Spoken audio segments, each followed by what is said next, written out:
Hello everyone, both here and in cyberspace. I hope there are more people in cyberspace than in this room. It's usually the case.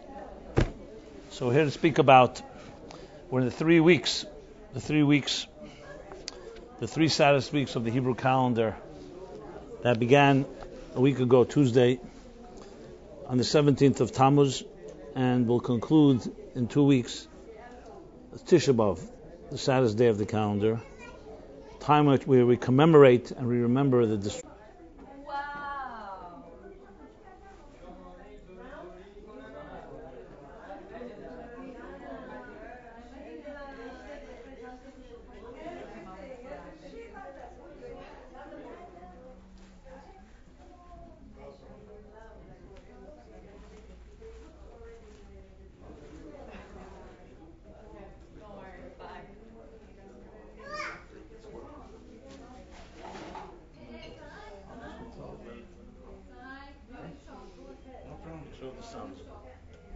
Fine. Sorry about that, everybody. Hey, Danielle. How are you?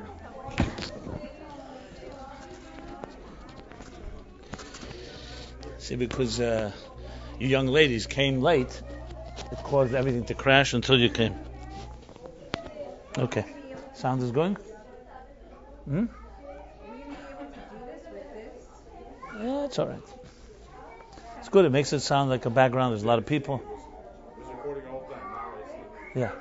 Okay, so we resume from where we were. Where was I? I was discussing the Bein Hamtzarim, the two boundaries that we find ourselves in these 3 weeks, where sandwiched between the 17th of Tammuz and Tisha B'Av. And this is a period in time which, as I said, we commemorate being the saddest part of the year. But why? Why do we still remember it after all these thousands of years? So we'll answer this question with another question, classic Jewish style. And that is, we read this week, and we always read it during the 3 weeks, we read the chapter of Maseh. Maseh is the chapter of journeys. It's the end of the 4th book of Torah, called Bamidbar. And we concluded with Maseh, this week's chapter, called the journeys. And here, the Torah reviews the 42 journeys that the Jewish people took from the time they left Egypt until they came to the land of Israel. 42 journeys, 42 steps in the process, which took 40 years, the 40 years in the wilderness. So in essence, really the Torah's, the story of the Jewish journey to the Promised Land concludes in this week's chapter. Why do we have a 5th book of the Torah, which we'll read next week? Because that one is already, Moses then says, they reach to the east bank of the river Jordan, and Moses tells them that now I'm going to be passing away in 37 days. So the next book is Moses, his last will and testament, and he reviews everything that took place in the last 40 years. But essentially, the narrative of the Torah really concludes in this week's chapter. And as you know, whenever a Torah book ends, when the finish of the reading will be on Shabbat, the whole congregation will rise, and the reader of the Torah will say, Chazak, Chazak, v'nis chazek, be strong and be strong and be strengthened, because that's when we conclude each book of the Torah. Eitz Chaim Hi, the Torah is a strong tree, a tree of life that we hold on to, the Machzikim Bo. So we strengthen ourselves with the Torah, but the chapter is about journeys. Now it's one thing that the Jews actually traveled. Fine, people travel. It's interesting, just as the FAA is issuing a prohibition of American and United States airlines from flying to Israel, we read in the chapter about the journey to Israel. You know, someone pointed out to me that actually in the reading itself of this week's chapter, there's a statement that talks about that when you leave your enemies empowered in the land of Israel, they will come, and then it literally says they will become like barbs that won't allow anyone in and won't allow anyone out. So it's interesting that some things don't change. The question is, what is the significance of these journeys? That an entire chapter is designated. It's one thing, the Jews have to travel. You travel from one place to another. But the fact that you have an entire chapter called Maseh, which means the journeys, and they're enumerated, every journey, every step of the way, tells us there's something about journeys that are very significant in life in general, life of Jews particular. I don't know if you remember, a few years ago, I actually, based on some of the mystical teachings, I wrote 7 weeks. I discussed a series of the 42 journeys that the Jews took in the wilderness, what it means in our personal lives. If you want information on that, just send us an email. I'll be happy to send it to you. So what's the significance of journeys? We're now in the summer months in this hemisphere, and people travel. Some people love to travel. People like to travel. Why do we like to travel? Is it because we like to visit new places? Is it because we don't like being stuck in one place? Is it the idea of being mobile? There's something about journeys that fascinates people. Journeys that people have taken, journeys that we've taken. So I want to discuss this whole theme of journeys in context of the 3 weeks, in context also of what's going on in Israel right now. Now, if you look in the Torah, you'll find that journey is everywhere. Almost every chapter has another journey. Whether it's the journey from Adam and Eve being expelled from Garden of Eden, whether it's the journey of Noah taking a trip on a cruise during the flood, not exactly a cruise, but taking a trip on the ark. Whether it's Lech Lecha Ma'artzecha, the journey that Abraham began, the journeys of Isaac, the journeys of Jacob, the journeys of Joseph. Wherever you turn, you find journeys. Everybody travels. And then, of course, the conclusive journey in the Bible, which is the main bulk of it, the 40 years in the wilderness where they traveled, Maseh, the journeys. If you think about it, it's not that complicated to figure out, because life is a journey. It begins, actually, not only life in general, it begins upon birth. The way the Kabbalists and the Hasidic masters put it is that every soul goes on a journey, Yeridus HaNeshama B'guf, on a journey from heaven to earth. So the first journey we all take is the journey of leaving the spiritual habitat where souls dwell to enter into this material world. And that journey is a very painstaking one, a difficult one, and it ends with us entering our mother's womb, and then it ends at the end of pregnancy when we pop out and we're born, our birthdays. So our birthday is really the end of a long journey. But then begins the next journey, and that is the journey from birth through the years of this life that we live. And then comes the next journey, after a person passes away, after 120 years, or as many years as God gives us, so it's the next journey where the soul continues on its journey. So journey is the essence of what life is all about. And what's the significance of a journey? So we'll use an example from basic science. Anything that doesn't move is not alive. A journey signifies life and movement. Think of the heartbeat. The heart is always beating. Think of the breath. We're always exhaling and inhaling. And I always bring the example of this cardiologist that comes once in a while to the class. And he has a very stressed life for many reasons. So he's always telling me, I wish life was just very calm and basic and simple. And so I say, like what? Like a straight line? So he says, no, not exactly like that. Because we know a cardiogram that's a straight line, that's death. You want a cardiogram to look like a wave. A wave goes like that. Obviously, in a wave, you don't want it to have extremes, not too many high peaks or low valleys. You want it to be like that. That's life. So everything about life is movement. Movement means a journey. It means we're traveling somewhere. I remember, I forgot where I saw it, where there was a situation where a person children lost a parent at a young age. And they were dealing with this issue of how you correct, obviously there's no words that you can tell people like that, anyone going through that type of experience. But they were standing by a field, and you saw an apple tree where some apples had fallen off the tree and they were rotting. And if you see an apple rot, there's a point where the apple gets reabsorbed into the earth.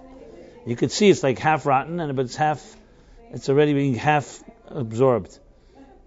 And when you see it, it's very fascinating. It's like then you see the metamorphosis of, let's say, a sapling when it begins to sprout. It's very fascinating to see it change.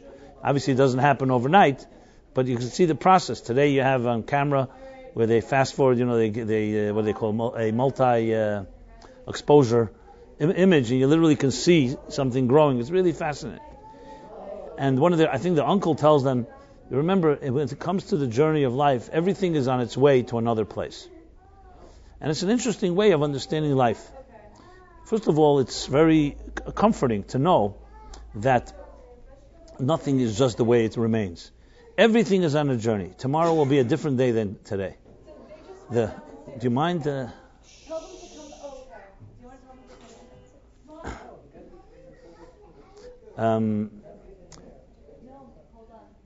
Because there was a chassid that said once that every morning he would wake up, or before he went to sleep rather, every night when he would go to sleep, he would say, tomorrow will be a better day than today.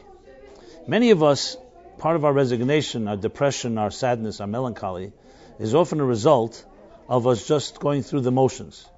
But in Jewish thought, we have to see our lives as being dynamic, which means every day is a new day. Every second, for that matter, is a new second. When you study some of the mystical teachings, you find that every minute, literally, a new energy enters into the world. What happens at the end of an hour is there's actually a change of guard, so-called spiritual guard. There's a change of the permutations of God's name, of the Yud Kei Vav Kei.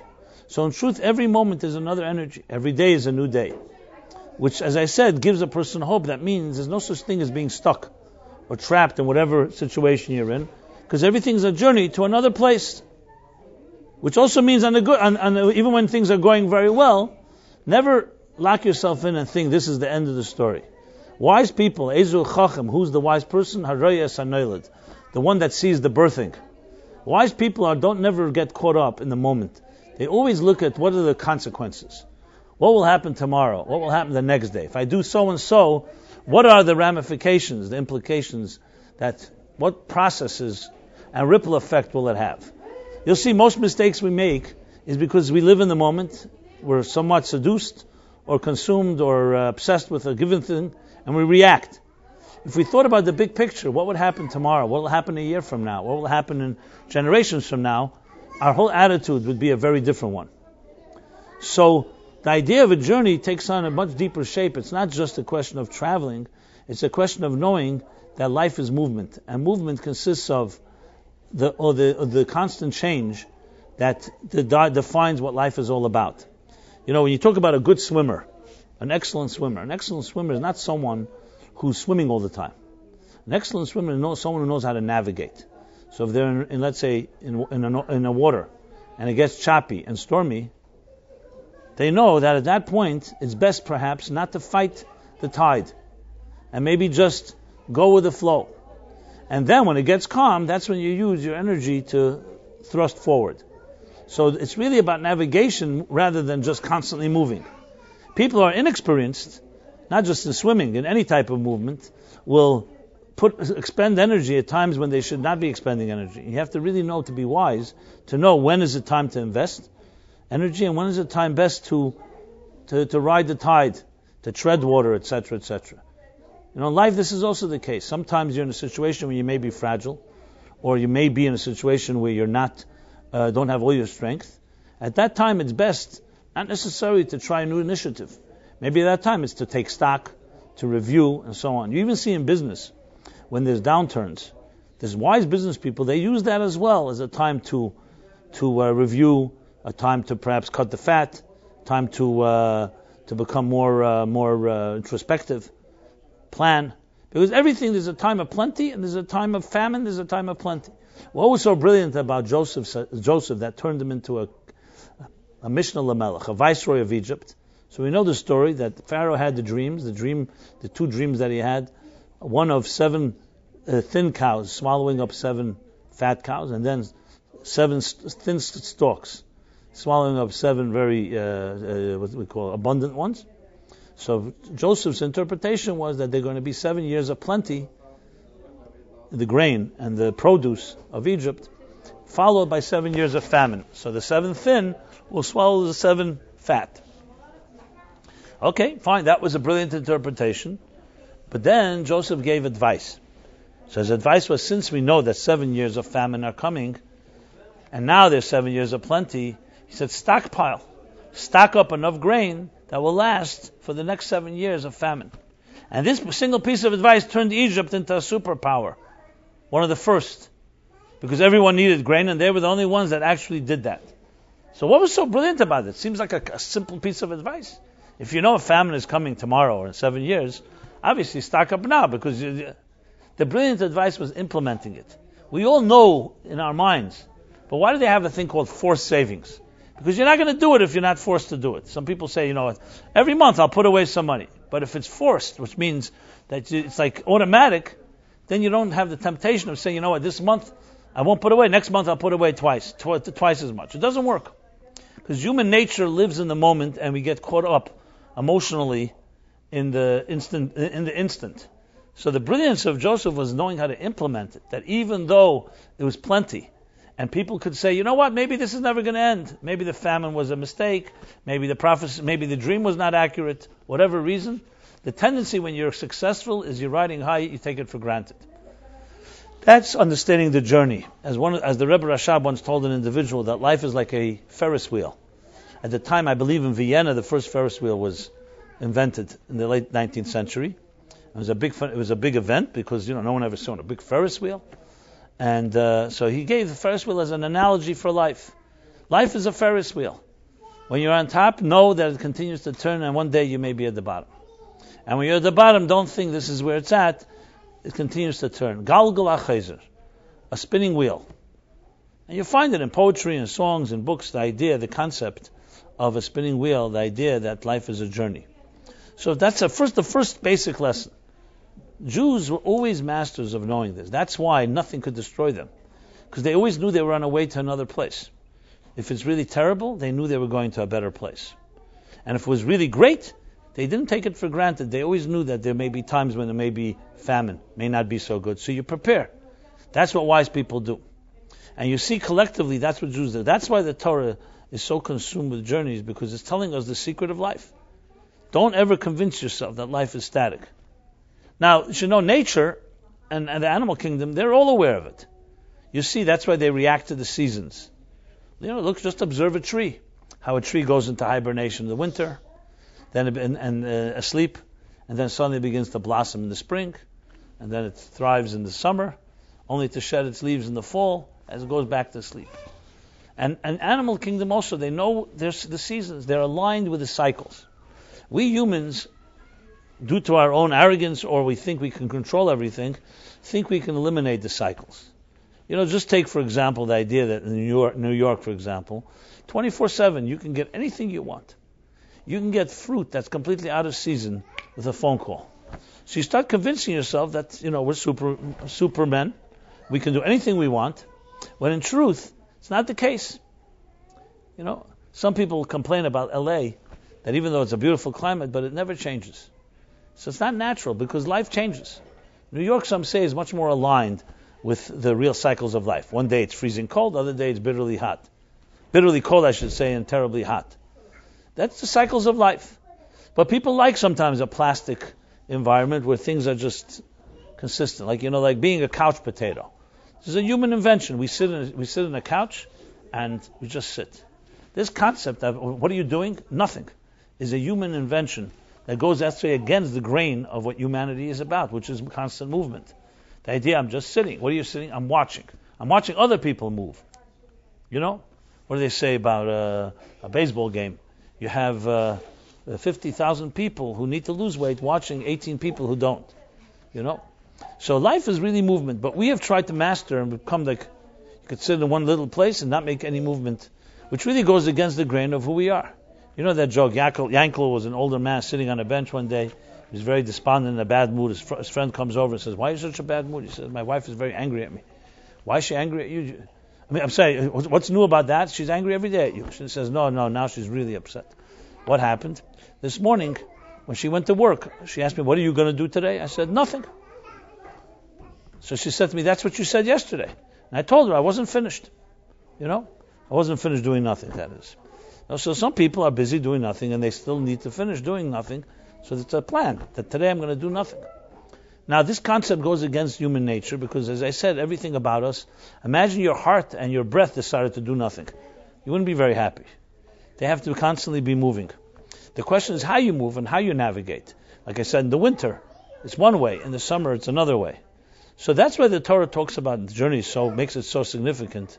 As a matter of fact, the 40 years that it took the Jews to go from Egypt to Israel, if you know the way, it doesn't take 40 years. God actually took them out of the way on a detour, just to demonstrate, for many reasons, but one of the reasons was to capture the concept of a journey. And the entire Torah is a journey. So it's no surprise that in the 3 weeks when we honor one of the saddest journeys in our history, the time of the destruction of the temple and all the other sad events that happened in this period, is we read journeys because we know that the temple is not, even when it's destroyed, it's a journey toward a better temple. It's like you raise a building with a Z. You knock down a building in order to build a better building in its place. So someone will come and say, hey, I only see destruction. That's because you're living in the moment. Life is never in the moment. Kierkegaard wrote that you can only understand your life backwards, but you need to live your life forwards. Right? When you look back often in your life, you see dots that you would never have imagined could be connected. When you're living in the moment, you don't know what tomorrow brings. So you wonder sometimes, why did this have to happen to me? Why did I have to meet that person? Why did I have to suffer in this way? Why did I have to be in pain? And any of you who have been to any negative situation in your life, you know, years later, it's a whole different story than while you're in it. When you're in it, you almost can't imagine surviving. But when years pass or time passes, you suddenly realize, you know something, I survived and I learned what I had to learn. Sometimes you're able to understand what happened, sometimes you don't. But as a wise people, it doesn't mean because we don't understand it for the moment, don't think there's no bigger pattern. Now, obviously, we make mistakes, and mistakes we have to avoid, but to live and agonize over a mistake you made last year or 2 years ago is not the way. Once the mistake is done, you cannot reverse it. Now you have to do something to redeem it. And there are many ways to do that. Many of us who dwell on the negative is because we're not appreciating the journey of things. So we live in the past and we live in what was done to us and grievances and resentments and anger and so on and so forth. When in truth, after the fact, we have to always think in terms of redeeming. So even these sad days that we're going through, it's all about redeeming. That's why we remember them every year. It's not that we're sitting shiva just to grieve and mourn over the past. It's because we're trying to redeem negative events that took place. I mentioned earlier that one of the primary reason for the destruction of the second temple was baseless hatred. Okay, so you could say it's terrible. Look what it caused. The baseless hatred caused the destruction of the temple, the long exile, so much suffering. So we can just sit and agonize over it. Or you can translate and say, okay, the opposite of baseless hatred is baseless love. What can I do to counter the negative by doing something equally powerful in the positive? We're all our hearts, as I said before, with our brothers and sisters in Israel. So you can sit and watch the news all day and agonize and then talk about this and talk about that and analyze what this one did. Or you can strengthen the Israel within your own soul by adding in prayer, in study, in charity. These things rebuild and fortify, because remember, the power of Israel is a spiritual power. So the more spiritual we are, the more powerful we are in our spirit, the more powerful we rebuild Israel from within. This is the Jewish way. It's not about analyzing the news, not about interpreting it, commenting on it, or just listening. It's about doing something. It's action. It's about acting on it and doing something.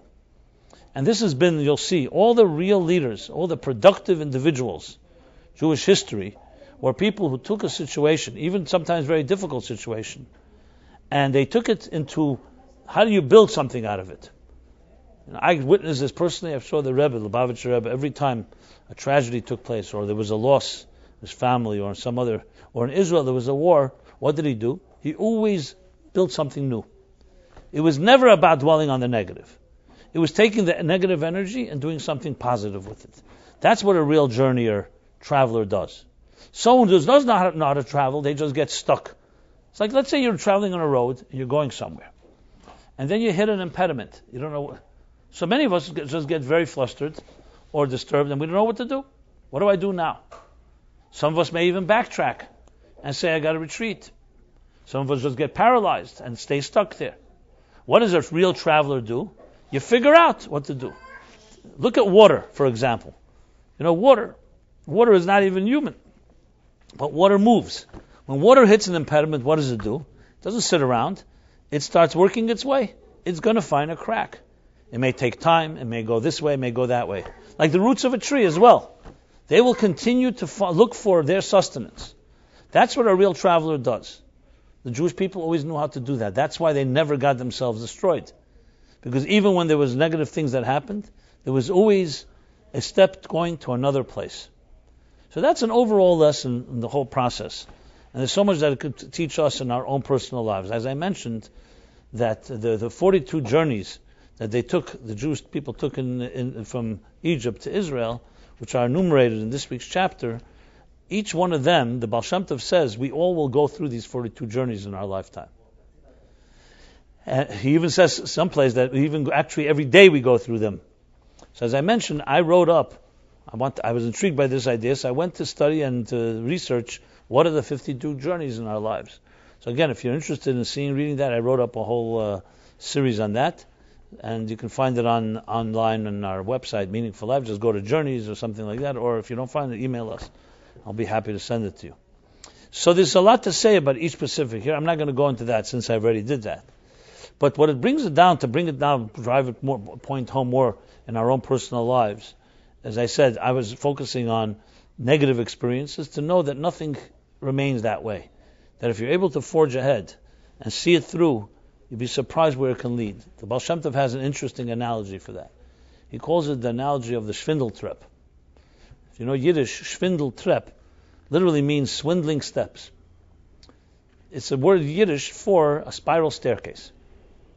So Yiddish, a spiral staircase is called a swindling staircase. Swindling steps. Why? What's a swindler? A swindler is a person who deceives, right? A swindler. So when you walk up a regular set of staircase, a straight staircase, so it may be many steps, but you see the destination up ahead. When you walk up a spiral staircase, things are very different.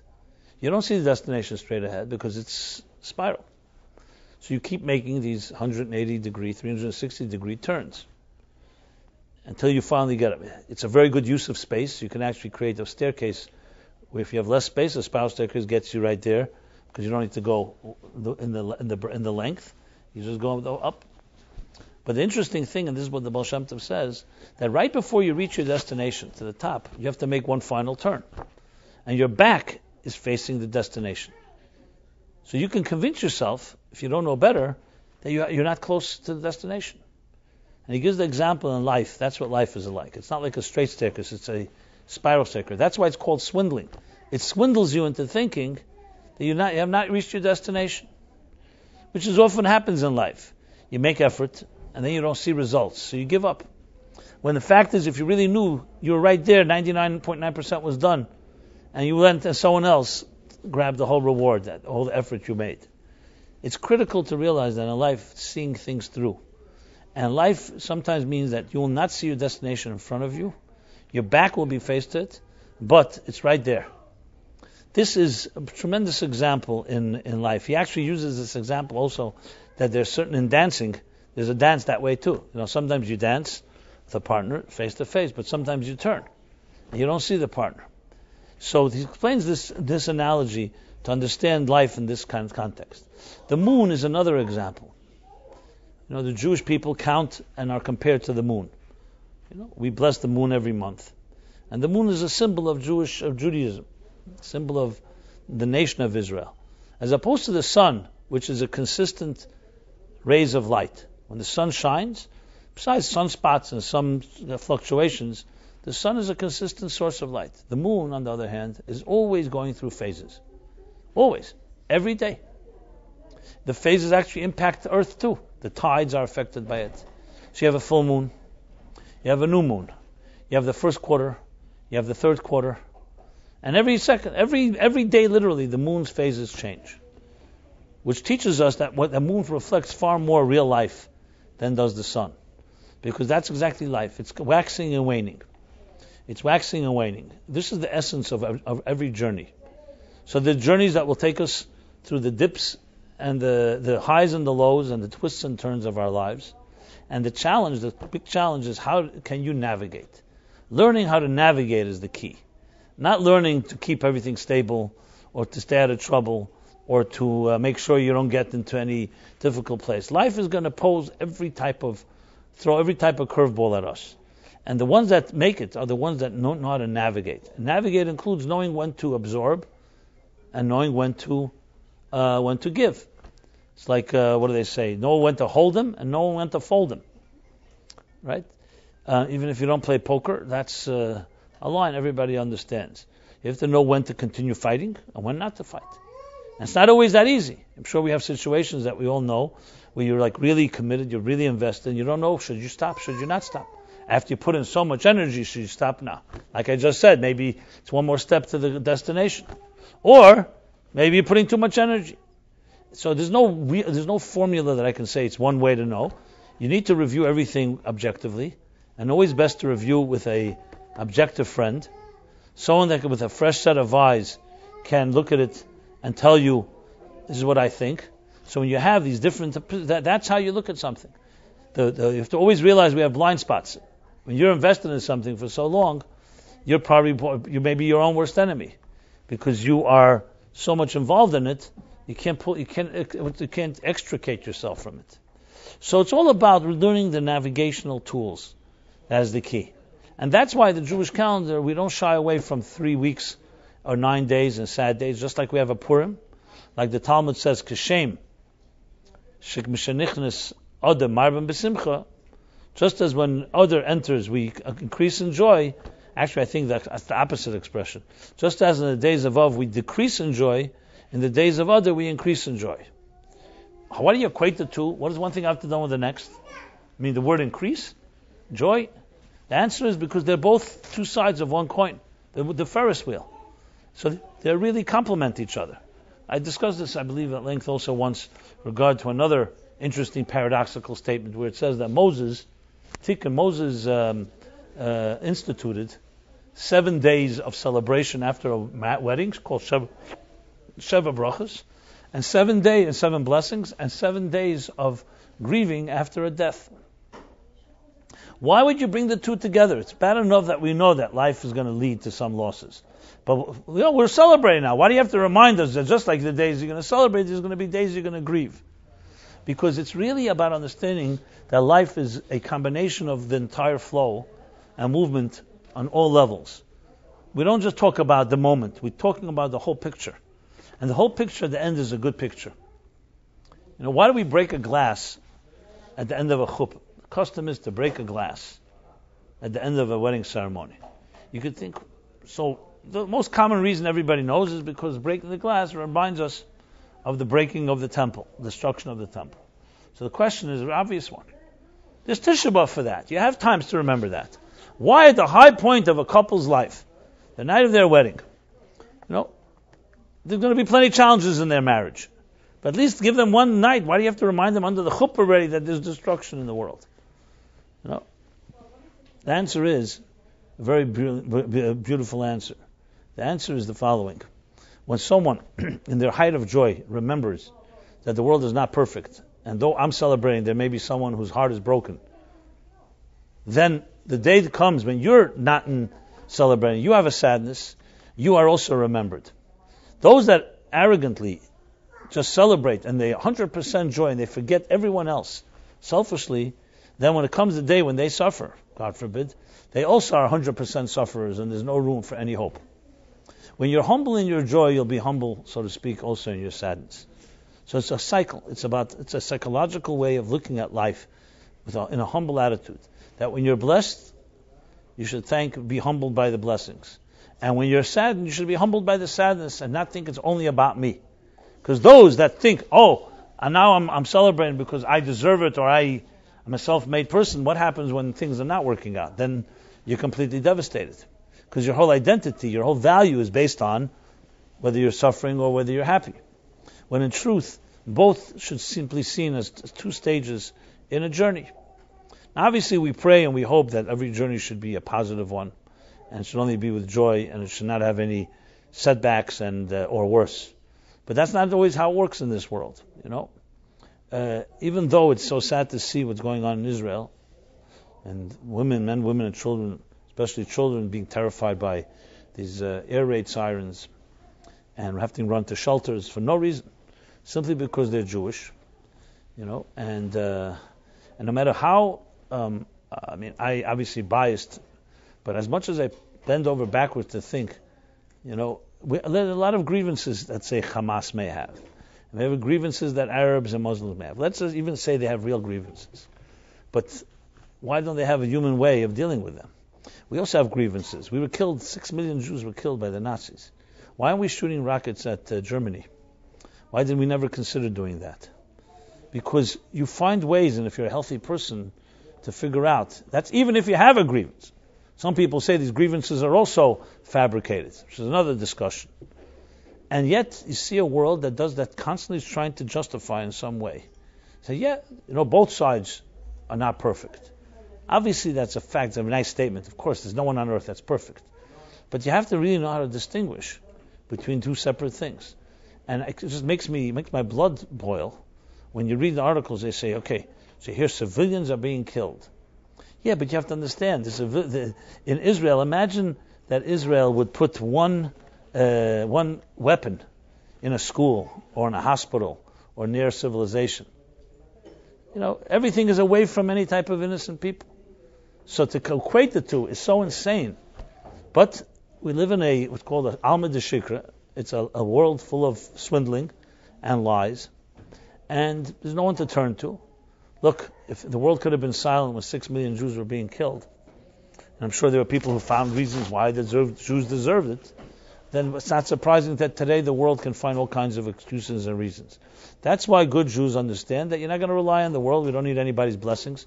We didn't ask you whether we should exist or not. We've been here before everybody, and we'll be here after everybody. So we're not worried whether people are going to give us their endorsement, so to speak.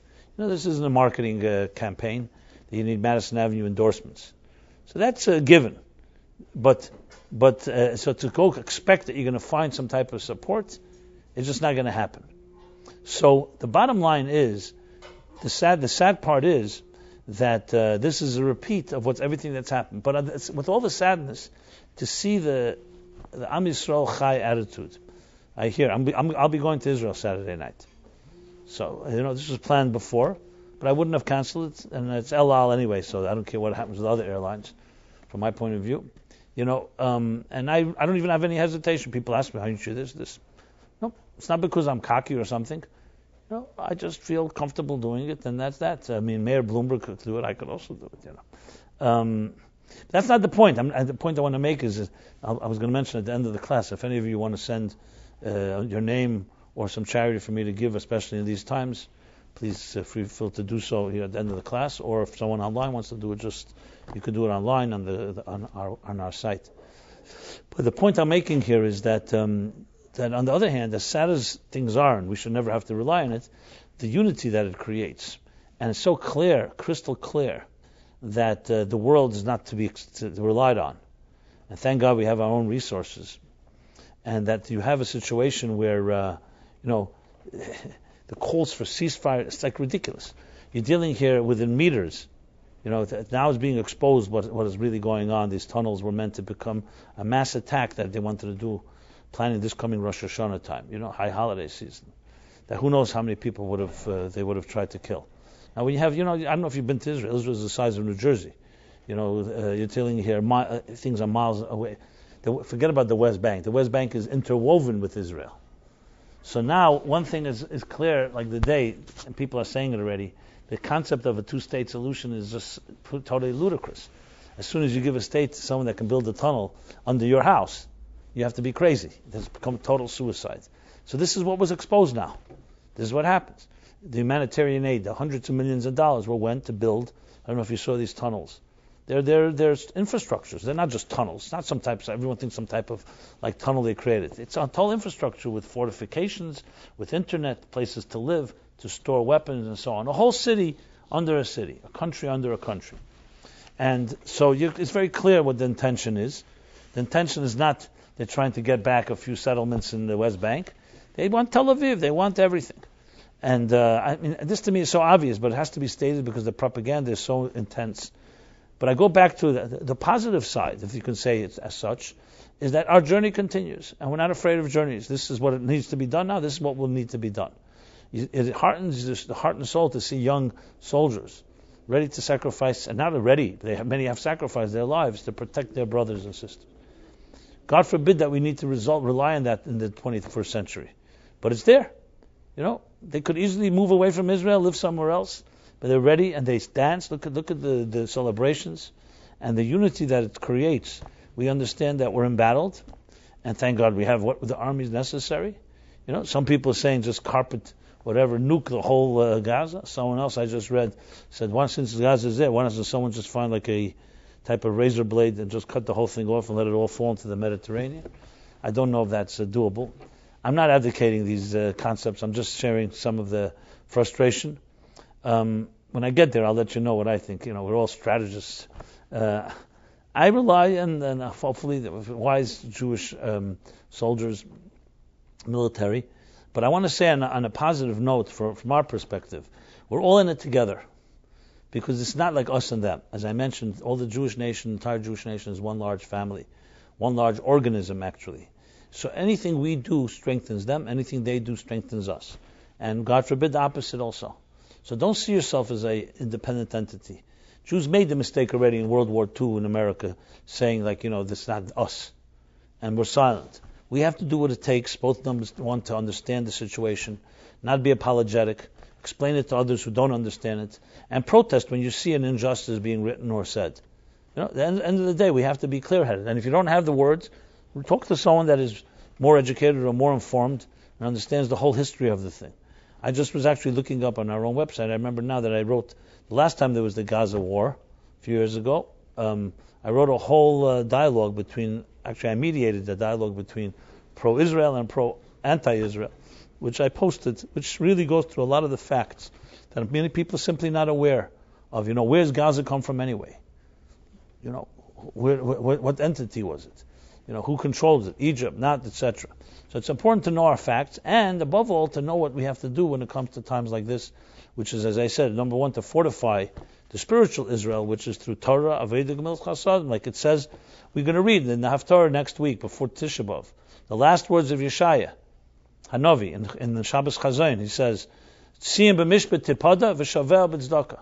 How more apropos are those words? What does that mean? Zion, b'mishpat, through Torah, through study, through justice, will be redeemed.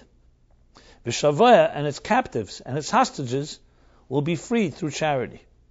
Literally, this is the situation. Zion, Israel, is under siege, and it has captives. It all began with the captives, three students that were kidnapped and then murdered. And it's the captivity of what. So what we're told is, how do you redeem Zion and the captives? Through mishpat, through Torah study, and through tzedakah, through charity.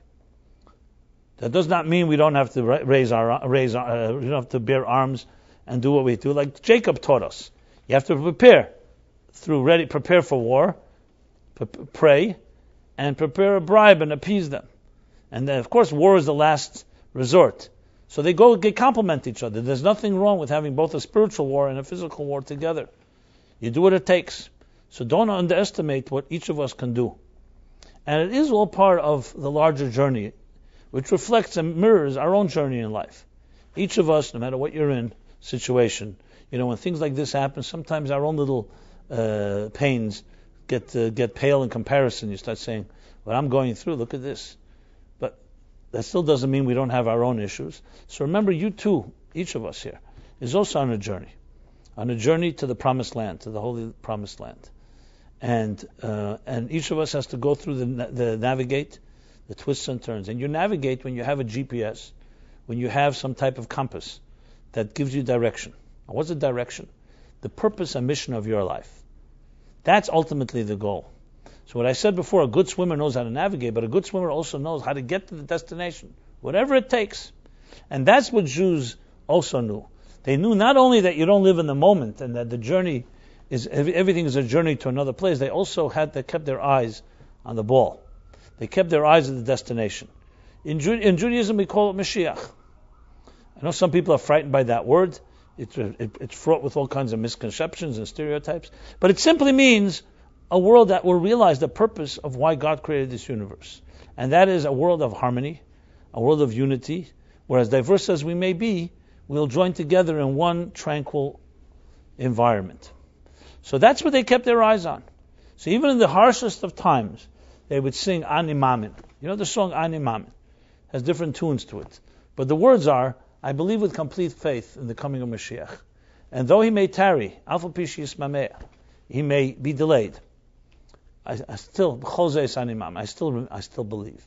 It's one of the most tremendous statements of faith. It says no matter what, the journey continues. Even if I don't always see how it's going to end up, I believe like the spiral staircase, that the destination will be good. And some people can say, hey, that's a very type of almost like a naive, childish attitude. No. It's an attitude actually that comes with hard-earned prices we've paid. We're not talking about a bunch of little starry-eyed people. We're talking about a Jewish people that suffered like no one else has. And we still maintain our head above water in that way. We still move on. It's unbelievable. To me, when I think of the contrast, 1945 to where we are today, all the obituaries written about the Jewish people. Read article after article, and after World War II said that by year 2000, it should be 55 years later, there will be not one Jew left on earth. It's scientifically, that's the statistics show. Why? 6 out of 18 million were massacred. Millions of others were left homeless, without family, without home, without a penny to their name. The rest of the Jews, most of them were being assimilated and intermarrying and so on. So what would you predict after World War II? If you were just a statistician, you'd sit down and make the numbers. The point is, Atam ma'at mikol ha'amim, the Torah says, that you are the fewest among all nations. And as the Gemara, the Talmud says, ma'at means few, but also means because you humble. You humble yourself. You never become arrogant. So few also has a big quality.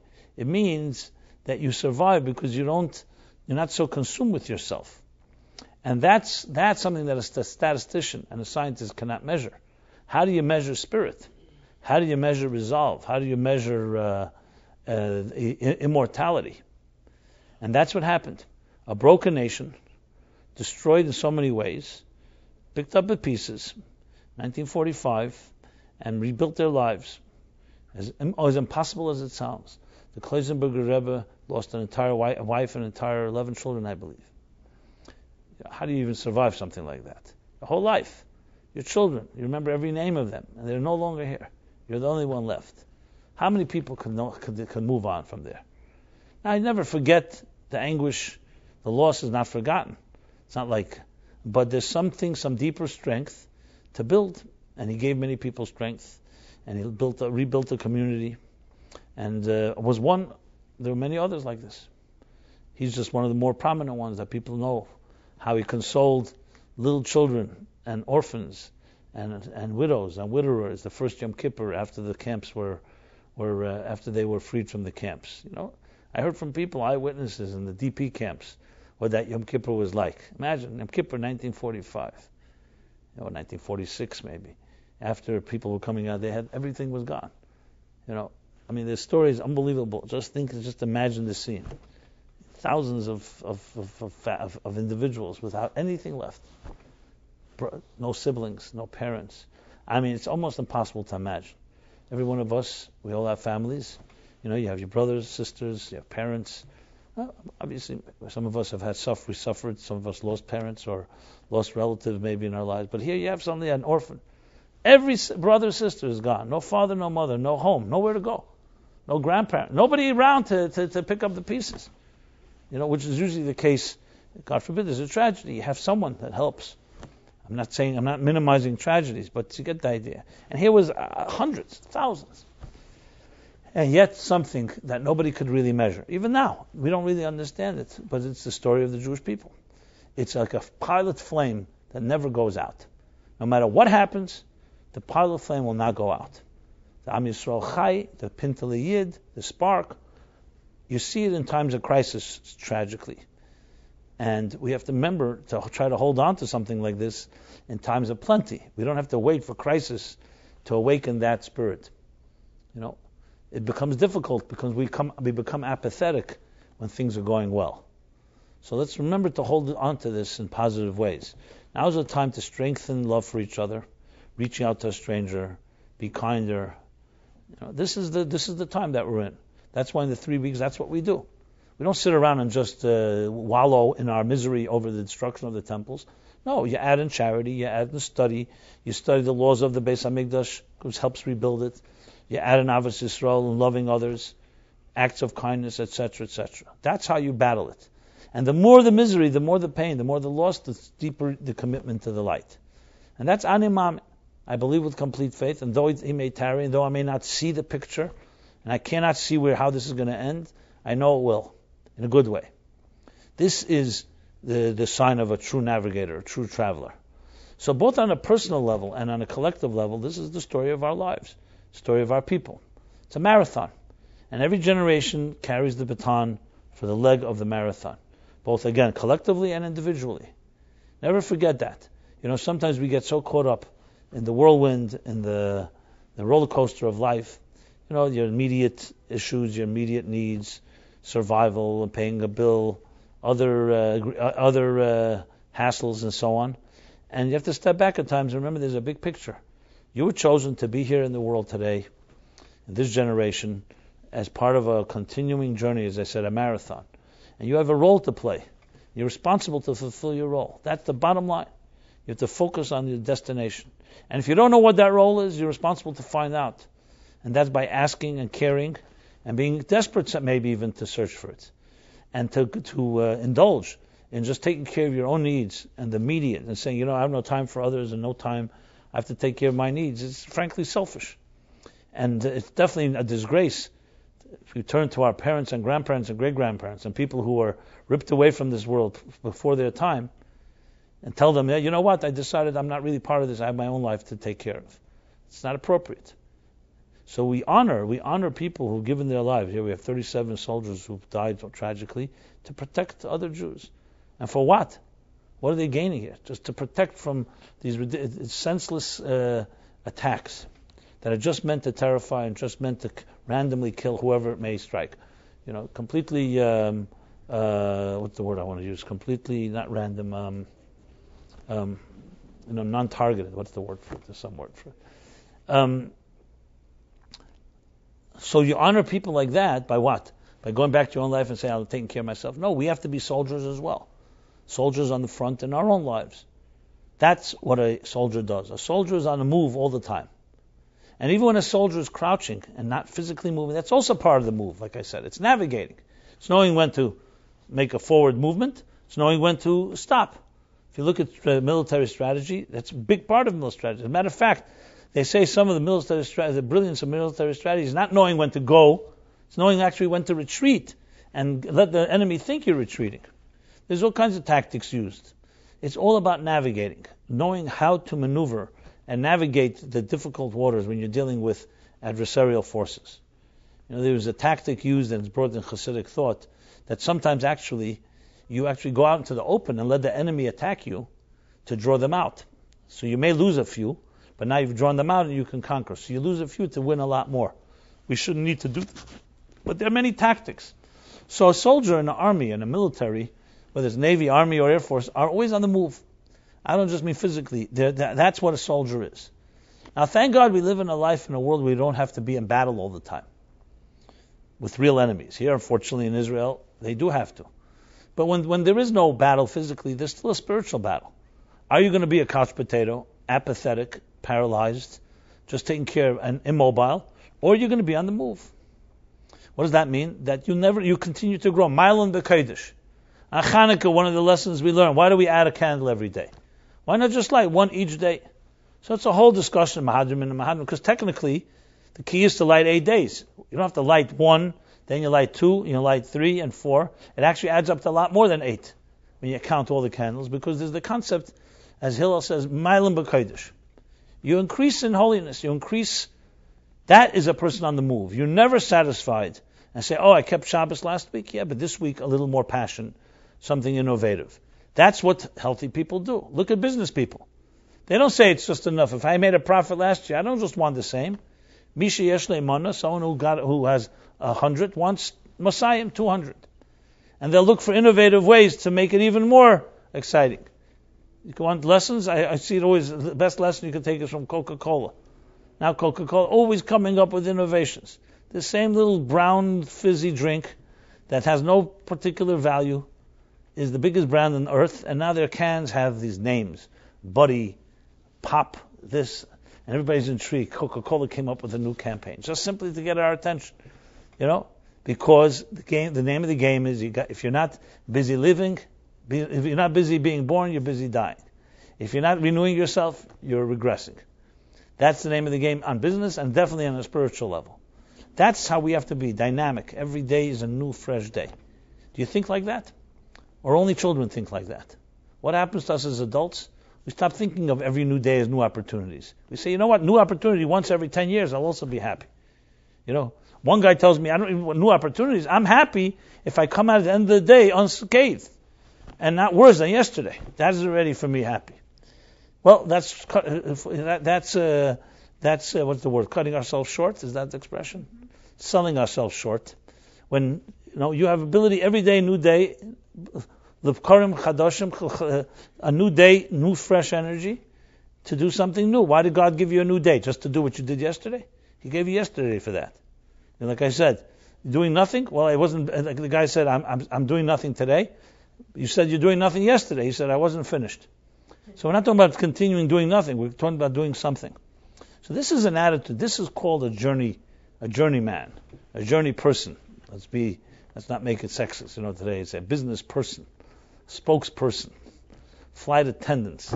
No more stewardesses.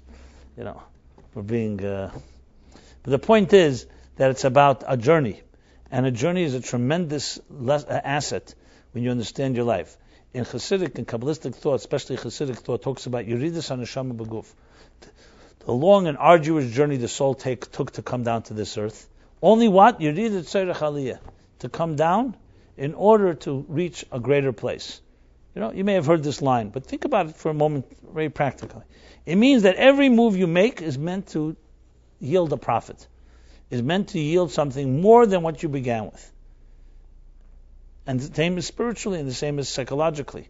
Imagine your life is lived that way, that every day you achieve something more than you've achieved till today.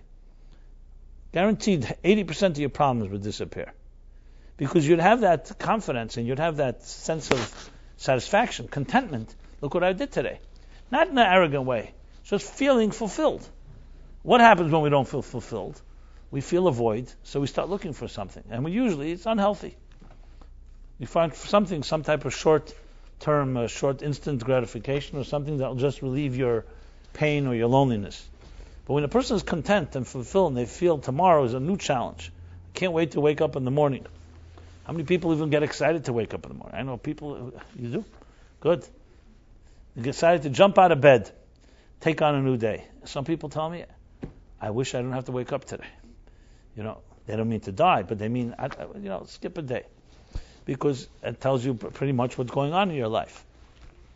Maybe you can share with us why you're so excited every day. Like what happens when you jump out of bed? You want me to? Yeah, please. I started a new, innovative real estate team at Douglas Elliman, based in Miami, and we have a team now in New York, and there'll be a team in LA. And I wake up an hour to an hour and a half before my alarm clock, busting out of bed with a tremendous amount of energy, and I go all day. I'm so busy, I can't even eat. I drink breakfast and I drink lunch, and maybe I'll get in dinner, but I have so much energy because I'm so excited about this, and it's receiving so much great positive feedback. So I wish upon you that the rest of your life you should continue having this energy.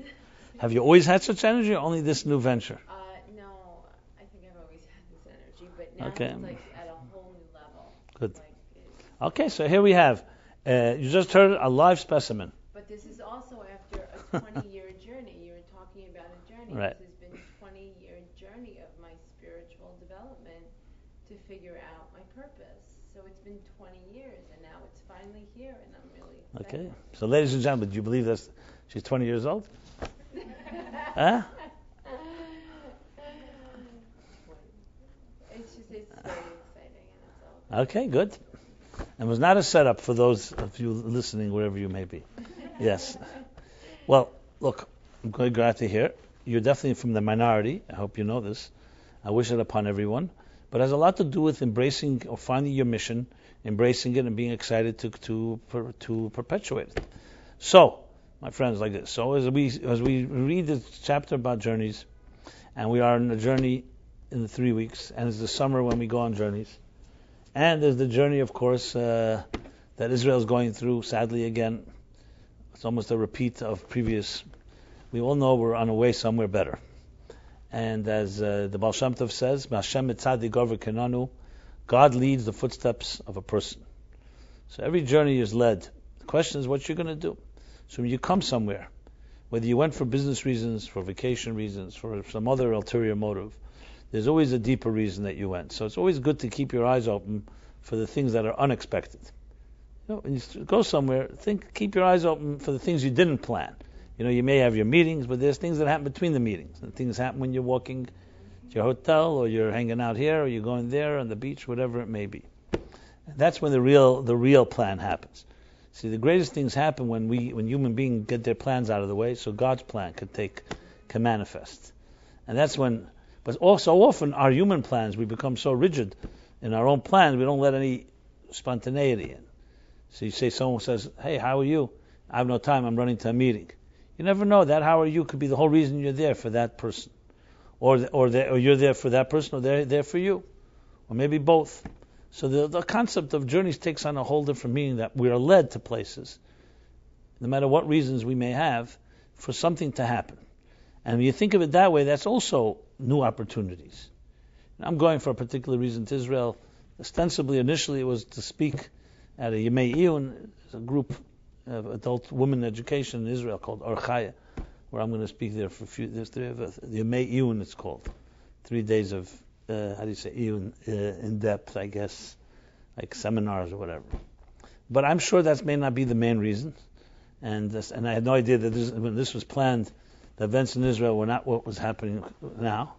I'm sure there's going to be kinds of interesting surprises. And I'll report back.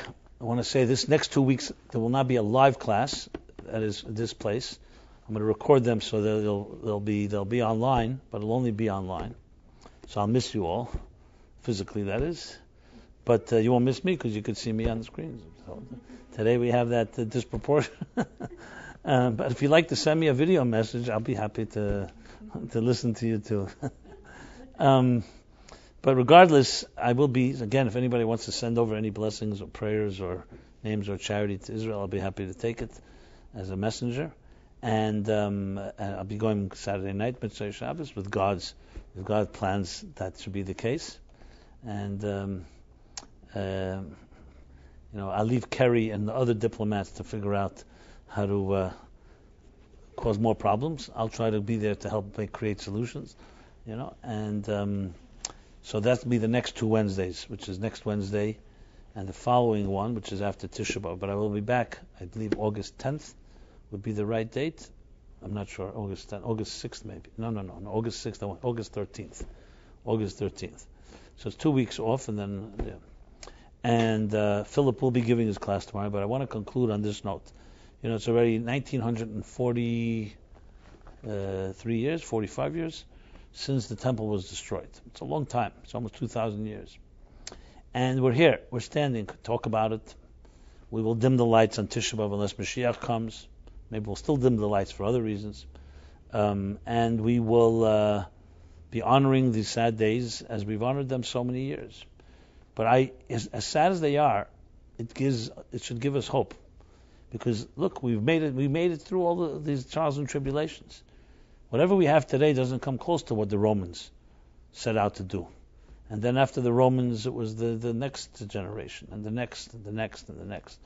Came the Crusades, and came the Inquisitions, the pogroms, and of course the Holocaust, and everything in between, the Middle Ages. So we're here. It's a tremendous concept, because that means that at Tisha B'Av, every year we honored it, and we not only survived, we're here strong. That's something that should not be taken for granted.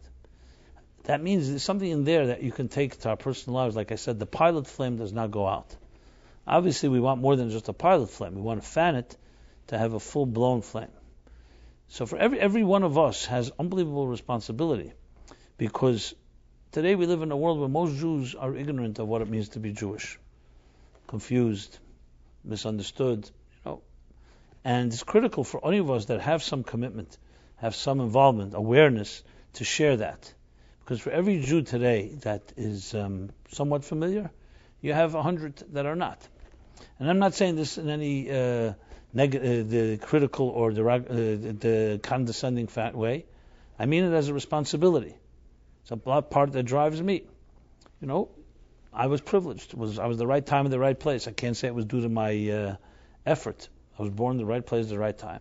Obviously, effort is that you live up to it as well, and not take it for granted. But then you say, why me? I could have been born into a completely assimilated home or environment, and I wouldn't know anything about what it means to be Jewish. I'd be going to birthright to just get a sense of what Israel is about. So why God chose some of us to be born into this family and some of the other is the mysterious ways of God. But one thing is for sure, we're sitting here right now and you're listening to this, you have responsibility. It's not just bystanders, spectators. We have to do something. What to do, each of us has our mission. Those that I write, I teach, I use my skills in my way. You have to find your skills and use it not just for your own personal gain, but you have to use your social media and your contacts and your networks and your emails, whatever it is, to share some kind, good words. What better time than now, when Jews are being challenged? So now's the time for us to unite and reach. And I guarantee you, put your head, think about it for 3 minutes, you'll come up with ideas. It's called in Hebrew, simat lev. You have to care. If you care, you come up with ideas. If you don't care, you don't come up with ideas. Just apply yourself. Make believe it's your business. How do I reach any Jew, or any person for that matter, that I can reach with some kind word? I don't think today it's that very difficult to do if you think about it. If it's your own business, you'll have no problem. You're going to find this one, this network, mailing list, this thing, that thing. So, I'm throwing some responsibility on everybody. I hope you don't mind. It's good, sometimes good to feel good about yourself, but also you have to feel responsible. And that's the Jewish way. So with that said, may we use these days well, these journeys well, to take the advantage of them, and in this leg of the journey to know how to capitalize on it, strengthen ourselves, strengthen others, and may there be peace in Israel, real peace, and enough is enough, and peace for the entire world. We Jews pray and celebrate peace not just for the Jewish people, but peace for all human beings on earth, including in Israel, including Arabs, including Muslims. Every life is sacred. And it says in the Medrash, an interesting thing, that had the nations of the world known how much the temple protects them, they would have, instead of destroying it, they would have surrounded it with legions of armies to protect it. Imagine. They just didn't know. So the world knew how much Israel and Jerusalem and the Holy Temple, that all was destroyed in this period of time, does blessings for them, they would stand and protect it. Interesting, many Christians actually do sense it today, especially Christian right. Whatever your opinion may be, the bottom line is they're major supporters of Israel. Sometimes even more so than Jews, sadly. Financially, and physically, and in many ways. It's an interesting commentary of its own. Anyway, as I said, may God bless us that we should not need any more pain and suffering, and those that have lost lives, their families should be consoled, and their souls should be redeemers of the rest of us, because they gave their lives for other Jews to protect. And we should do our part. We're also part of the army. We're part of the military. We're part of it, in the spiritual sense of it, to do our part. And b'shtzim b'mishpat tipada, b'shaveh b'zdaka. That Zion should be redeemed through mishpat, through justice, through Torah, through law, and shaveh, its captives, through charity. And we should only have blessings. So until I see you in 2 weeks, everyone should have very good, continuing good, humid or non-humid summer. And I'll send best regards from all of you to the Holy Promised Land. And but the classes will, as I said, continue. Okay, so until then, everyone have a very good week and a few good weeks. Be well.